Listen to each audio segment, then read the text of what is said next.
All Mhm. right, so Jesse, if you wouldn't mind sharing your career journey with us. So, both, you've been in client success and now you're a software developer. So, what those days look with both of those roles, I think that would be great. What made you decide to transition? So, just that career story would be great. Mhm. Yeah, absolutely. So, starting off, just to give a little bit of background about me before we even get into like the career journey stuff. So, I graduated Georgetown in 2014 from the School of Foreign Service, the degree in Science, Technology, and International Affairs, otherwise known as STIA, as you probably know. So that's kind of where I come from a Georgetown perspective. So after graduating, I started working at, as many of you probably may find yourselves right now or in the future. After graduating, it was like, oh man, I don't really know what I want to do. Like, uh, I guess I'll just find some sort of job somewhere where I can, right? And so my initial goal in graduating and being in DC was wanting to kind of avoid like the no offense to these people, but the DC lifers, the people that like get stuck in federal contracting or like the nonprofit consulting whatever treadmill that exists here, and you kind of like jump from role to role within the beltway, so called, right? That didn't really interest me, so I wanted to like deliberately avoid setting myself up for being that for my career.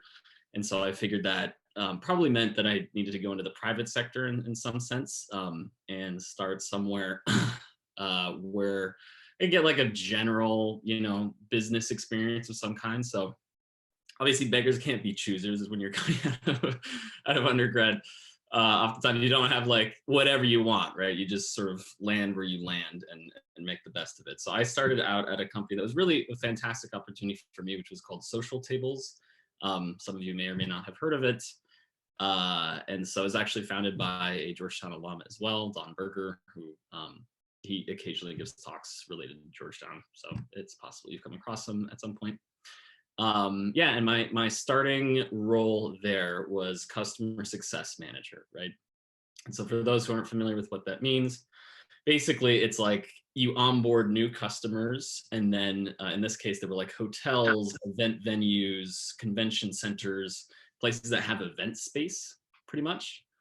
And so I did that. You onboard them and then build a relationship with them over a year or two or whatever, and then ultimately your goal, your like main metric, is to uh, protect the revenue of the business, basically, right? So you help your customers be successful with whatever product or service that your company offers, and then they're happy to renew their contract when their contract expires, right? That's basically your job, is to make that contract renewal process really easy for your customer to say yes, please, right? And then potentially some sort of upsell or whatever.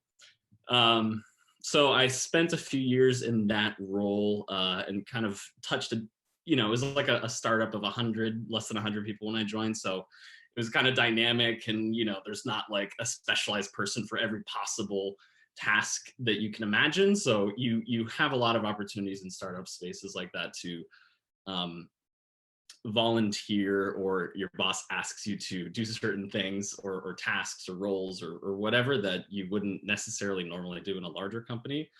And so I touched a lot of different things, and that was a really valuable experience for me. Being kind of a smaller company, you get exposed to a lot of different elements of what running a successful business looks like, from marketing to interfacing with customers, talking about product development, to sales, to running events for customers, et cetera, et cetera.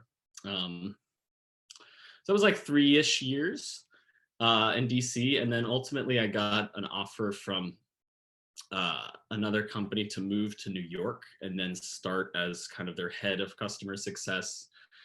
They were a Brazilian company that I had some friends in, and they offered me basically a role to open the New York office and kind of like lead this international expansion effort, which was a really exciting opportunity for me. So I said yes to that, and that was more in like the enterprise data analytics space. The way I describe it sometimes is like, if any of you are familiar with Palantir, it's kind of similar to that in some ways, of helping customers find basically make sense of all the data that they have and create actionable sales and marketing strategies based off of that. And then us gathering other data and kind of merging it all together and making models and blah, blah, blah. So that was basically what that role was. I was there for about 2 years. And as the time went on, I was like, I'm not super excited about this. And the more that I look into the future, if I were to continue down this line and eventually become like a VP of customer success or customer experience or chief customer officer, VP of sales or whatever, like some sort of role like that at a higher managerial level, I wasn't really excited about it. And so that being the case, I decided, you know what, I kind of want to make some sort of switch. Like 26, 27, 28, like the clock is ticking. You can't always just like make a huge shift and expect everything to work out well. Usually you kind of start nearish the bottom again and have to work your way up. And that's not a very desirable thing to do when you're like 47, right? So I ultimately made the decision to enroll in something called a coding boot camp, which I'm sure some of you may be familiar with. They seem to be all the rage these days.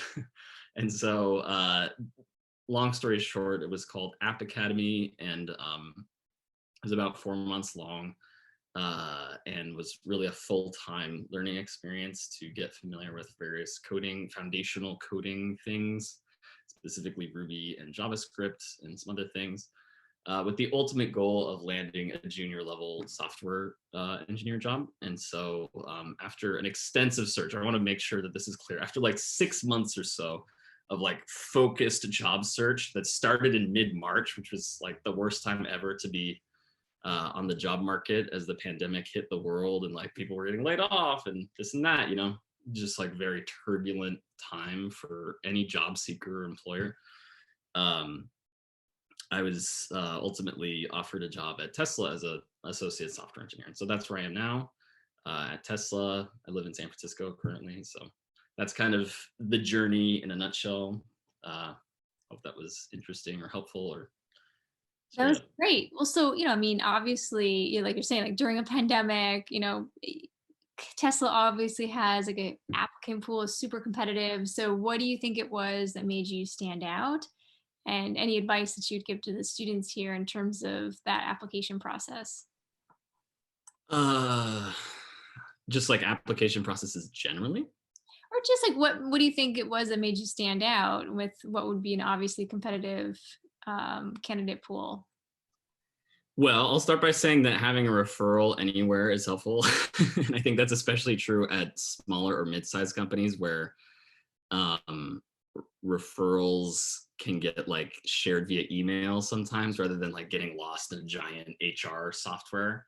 I've noticed as someone who has tried to get referrals to a number of larger companies, and oftentimes that doesn't even matter at all. And like the only thing that matters is like a direct introduction to someone, and some sort of conversation, which can be hard to come by sometimes, especially if you're a more junior person. So I would say be shameless in your attempts to get introductions to people.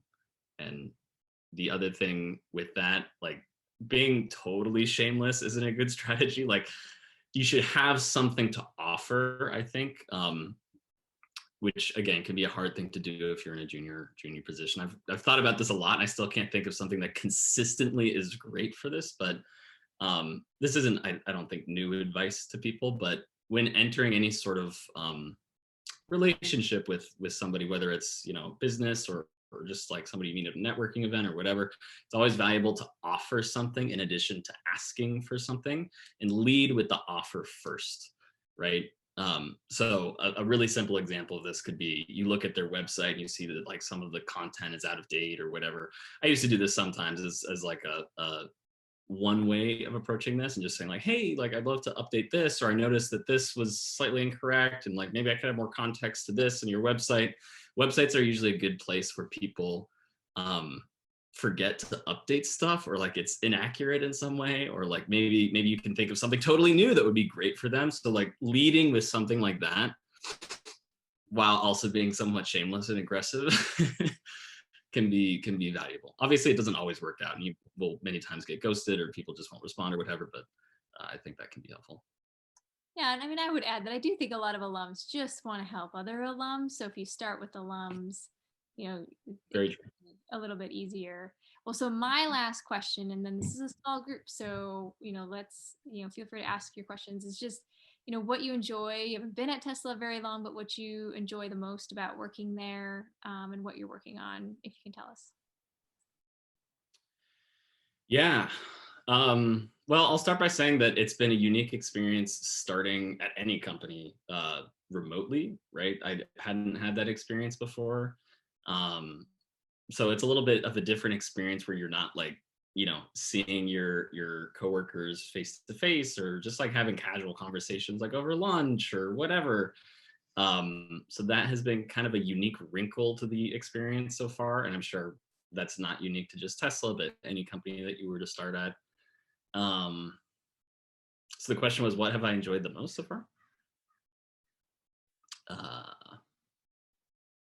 I don't know. It's for me, it's just been a great learning opportunity more than anything else, and an affirmation, I think, of the decision that I made to some degree, where I feel like, I'm not like this dead weight, which I think people, especially when you're coming into any sort of role and from as more of a junior person, you might have that fear sometimes. Um, so I think that's been a positive. Yeah. And can you share anything about what you're working on? What kind of project? Um, Not really. Unfortunately, Tesla's very, very guarded about how much we can share, so I can't share a ton.